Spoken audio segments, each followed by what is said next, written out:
Bueno, pues este miércoles el presidente de México en su conferencia matutina habló de las más de 100,000 personas desaparecidas y no localizadas en el país, un dato que abarca desde el año 1964 a la fecha, pero más del 96% de ese total pues ocurrió después del año 2006. La cifra de la Comisión Nacional de Búsqueda muestra pues que es de ese total que le acabo de dar de más de 100,000 personas, representa el 41% del total de personas desaparecidas. Debo decir que un 25% son mujeres. Sobre el aumento de las cifras de desaparecidos durante su administración, esto respondió el presidente.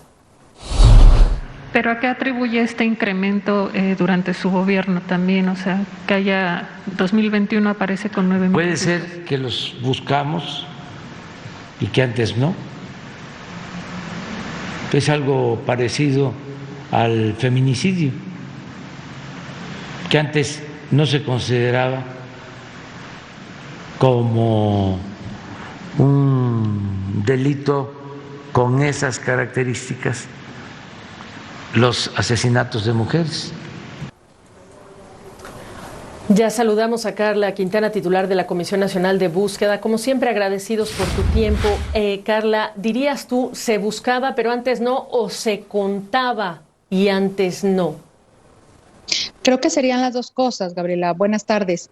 Creo que lo que tenemos que recordar es que este registro de personas desaparecidas, el hecho de que hoy podamos estar hablando de 100,000 personas reportadas, hay que subrayar reportadas como desaparecidas, Gabriela, es porque a partir del 2019 y por disposición de la ley que impulsaron las propias familias de personas desaparecidas, tenemos un registro que es público, que puede ver tu auditorio, se llama Versión Pública del Registro Nacional de Personas Desaparecidas, donde podemos ver, Gabriela, cuándo fueron desaparecidas las personas, el sexo, el lugar, tanto el estado como el municipio, como el año de desaparición. Y bueno, tenemos una cifra que no tenemos claridad del año, porque así así nos llega a nosotros la información. Por primera vez México tiene un registro de personas desaparecidas, y hay que decir también que no tenemos conocimiento que haya otro país en el mundo que tenga una herramienta de esta naturaleza, que podamos saber cuántas mujeres, cuántos hombres, de qué edad, en qué año desaparecieron o fueron reportados como desaparecidos. Es muy importante para generar primero esta transparencia y este acercamiento a la dimensión de la crisis en materia de desaparición. Por supuesto que sabemos, Gabriela, que hay muchísimas personas que no reportan, que no denuncian una desaparición. Por eso somos muy conscientes en decir que son las personas reportadas como desaparecidas. ¿Cómo se alimenta este registro, Gabriela? Con la información principalmente de las fiscalías, de las comisiones, de otras autoridades, pero también, Gabriela, la puede reportar cualquier persona. Tú, desde el lugar, desde tu casa, puedes reportar desde cualquier lugar del mundo una desaparición, incluso de manera anónima. Lo que nos interesa es saber quién está desaparecido para poder tomar medidas para buscarlos. Ahora, Carla, tú eres protagonista de articular toda la institucionalidad en torno a esta terrible crisis, mediciones, expertos, instalaciones especializadas. Preguntarte, sin embargo, pues la expresión de Michelle Bachelet de hace unas horas en reacción a esta estadística, cuando, bueno, pues subraya algo que tú sabes muy bien, la altísima impunidad, cuando solo 35 de las desapariciones han alcanzado la condena de los perpetradores. Absolutamente, Gabriela, lo hemos hablado contigo en diversas ocasiones. No podemos combatir una crisis que, hay que decirlo, que es la primera vez que se reconoce por el Estado mexicano existe en materia de desaparición, si no hablamos de al menos dos crisis más, Gabriela, que es la crisis en materia forense con al menos 52,000 cuerpos sin identificar, que también luego podemos hablar de esto, y una crisis de impunidad, y en palabras del Comité contra la Desaparición de Naciones Unidas, casi absoluta en materia de desaparición.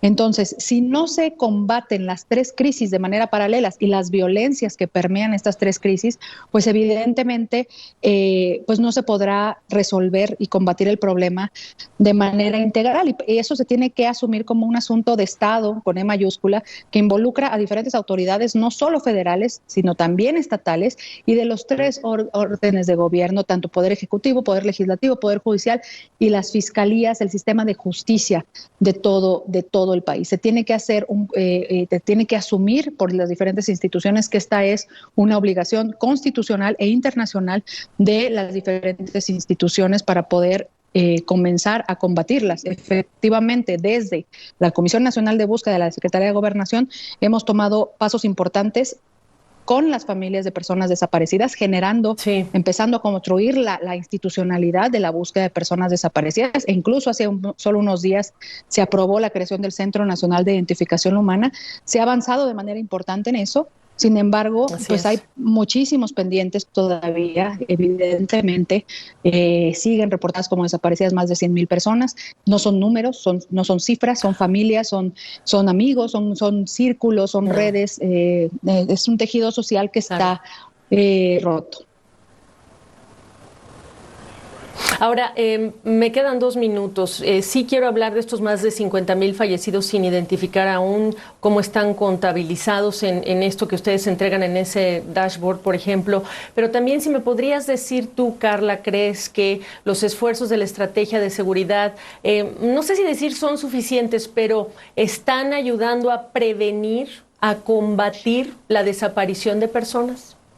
Mira, yo creo que eso es algo que claramente señala el comité, Gabriela, ¿no? Como uno de los pendientes en tema de prevención de la desaparición, y es algo que ya estamos trabajando con, que digamos que se está impulsando desde la Secretaría de Seguridad para poder responder al comité en el área de prevención. A nosotros desde la Comisión Nacional, la Secretaría de Gobernación, tenemos la facultad en términos de la respuesta, digamos, más como reactiva, ¿no? a la búsqueda de personas desaparecidas. Se requiere construir en materia de prevención, en materia de seguridad, claramente, pero también en materia de instrucción, ¿no? La educación en las escuelas y, digamos, en diferentes medios también.